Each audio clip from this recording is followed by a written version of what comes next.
Hi, I'm Owen Daly, and we're here to talk about the new HP Envy 15T laptop, model AS100.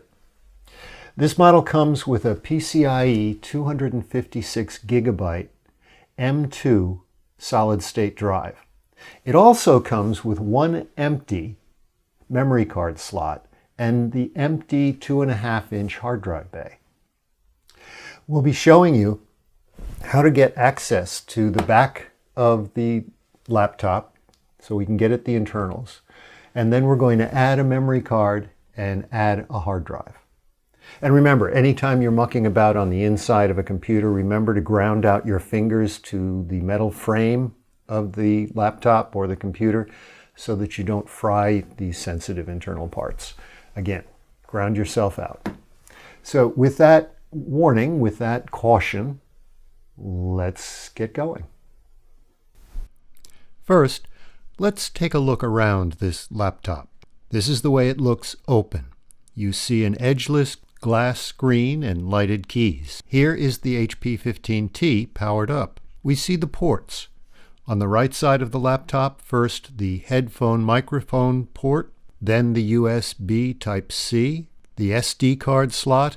This is the HDMI port, and a USB 3.1, and finally the power port. On the other side, on the left side, there are two more USB 3.1 ports, the disk active light, and the lock port. This particular laptop was purchased with 8 gigabytes of memory on one card and a 256 gigabyte PCIe NVMe M.2 solid-state drive. It came without any 2.5-inch drive.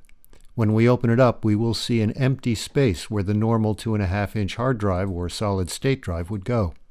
What we are going to do now is install an additional 8 gigabyte memory card and a 1 terabyte hard drive. But to do that, we must first open up the laptop. What you will need is a Torx, and that's spelled T-O-R-X, number 5 screwdriver, and a small Phillips 3.0 screwdriver. If you do not have these, there are tool sets available that have both. You will also need prying tools. I will use a small fine-headed flat screwdriver to start the prying and a plastic tool with a thin tip to slide around the panel edge. A thin credit card might also work for you. Finally, I recommend that you have a sharp tool like a pocket knife with a rounded edge, which we will use to pry up small sections of the rubber foot strip.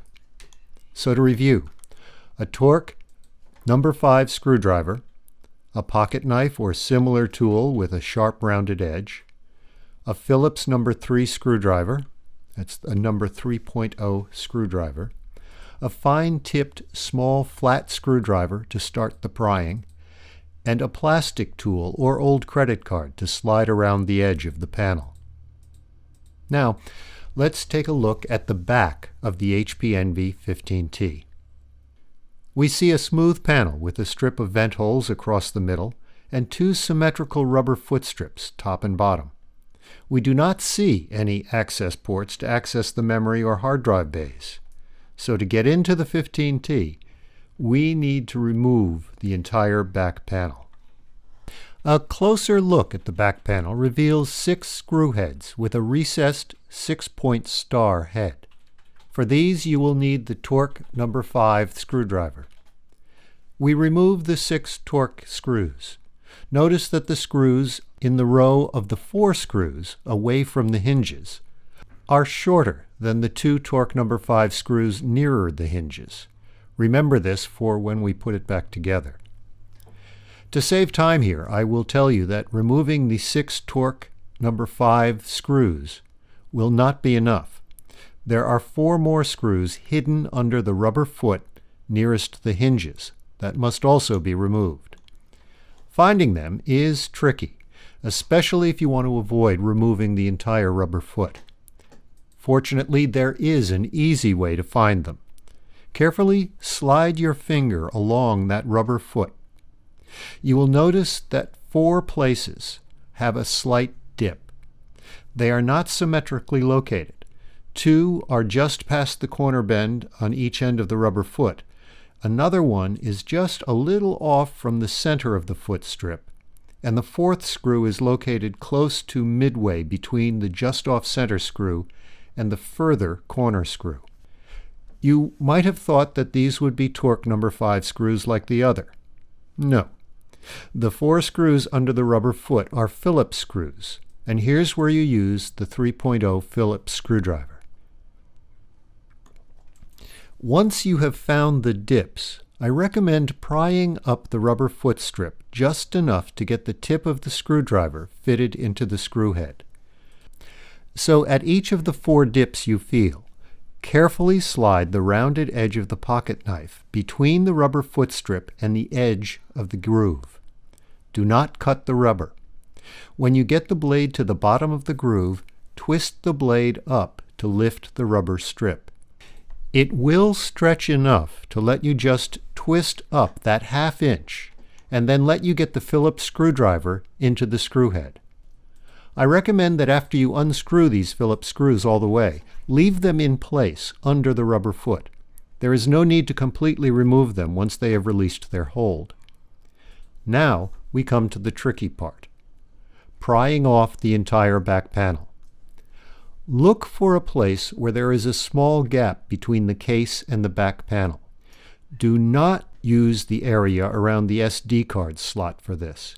The metal there is thin and bends easily. I found that the best place is just beside the hinges. Put the fine-tipped flat screwdriver in the gap very carefully and pry the opening a bit wider. Then slide the plastic tool or credit card into the gap and work your way carefully around the edge of the case. You will hear little pops as the catches release one after another. Be careful not to slide your plastic tool or credit card too far in, as you might damage something inside. 1/8 or 1/4 of an inch should be plenty. Be patient. Work slowly until you get all the way around to the opposite hinge. Then carefully do the same procedure for the side between the 2 hinges. Once all the little catches have been released, the back of the case lifts off. Now we see the interior of the HP15T. We see one slot with 8 GB and one empty memory slot. First, we will install the additional memory card. The original memory card in this case is 8 GB, mounted with 4 memory chips in one row. This is referred to as one rank. It's a DDR4-2133 SD RAM. The actual install is easy. Just seat the contacts edge into position and carefully press the opposite edge down until it clicks in place. The 2.5-inch hard drive bay can accommodate a hard drive or solid-state drive. We begin to install the hard drive by positioning it in place. We see immediately that 2 rubber blocks prevent it from seating in the hard drive bay. These are easily removed. Notice the location of the connectors. These will go at the outside edge of the hard drive bay. Next, we install the rubber bracket on the hard drive itself. You can see the rubber posts near each corner of the rubber bracket, which match up with the holes at the 4 corners of the hard drive.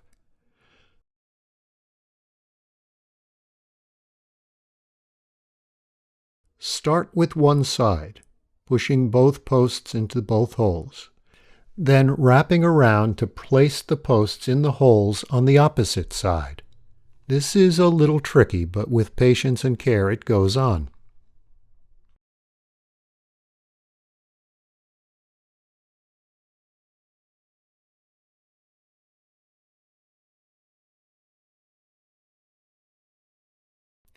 Then again, fit the hard drive into place. Now we install the hard drive cable. First, connect the cable to the drive by carefully positioning it and firmly pressing it down into place. We then connect the end of the flat cable to the motherboard. Notice that the connector has a small flap which tilts up and down. Tilt that flap up and carefully ease the cable all the way into the connector.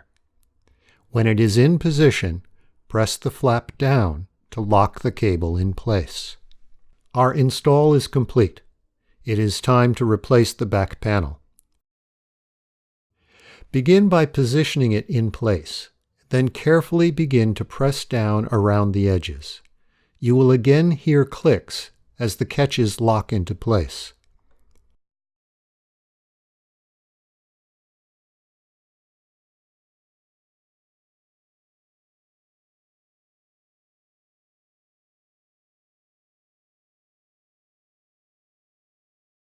When it is all seated in place, we replace the screws. The 4 short Torque 5 screws go in at the long edge opposite the hinges.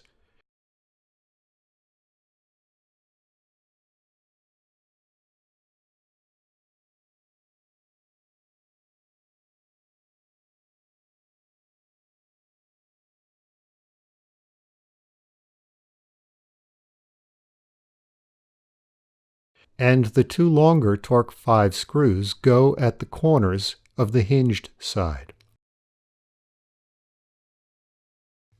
We then trade our Torque screwdriver for the Phillips number 3, and we lift up the small sections of the rubber foot where we left the Phillips screws, and screw each one of them back into place.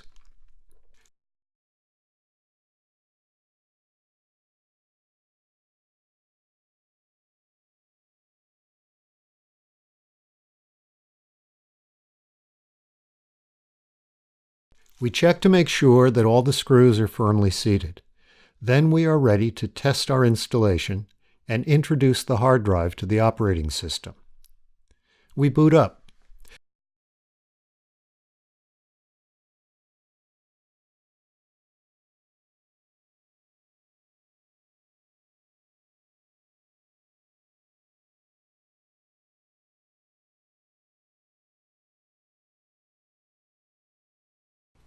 Click on the folder icon. Then find a way to go to this PC.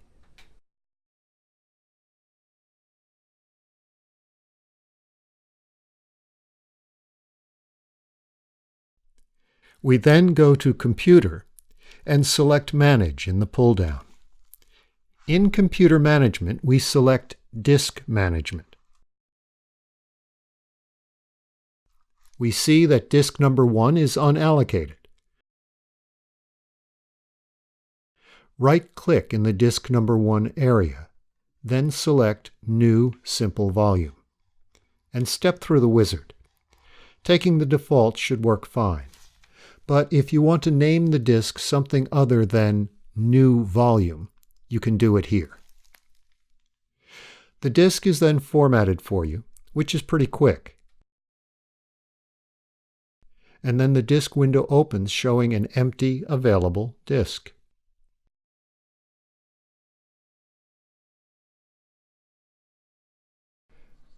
To check that the new memory has been found by the computer, first go to File Explorer, that's the little folder at the bottom bar.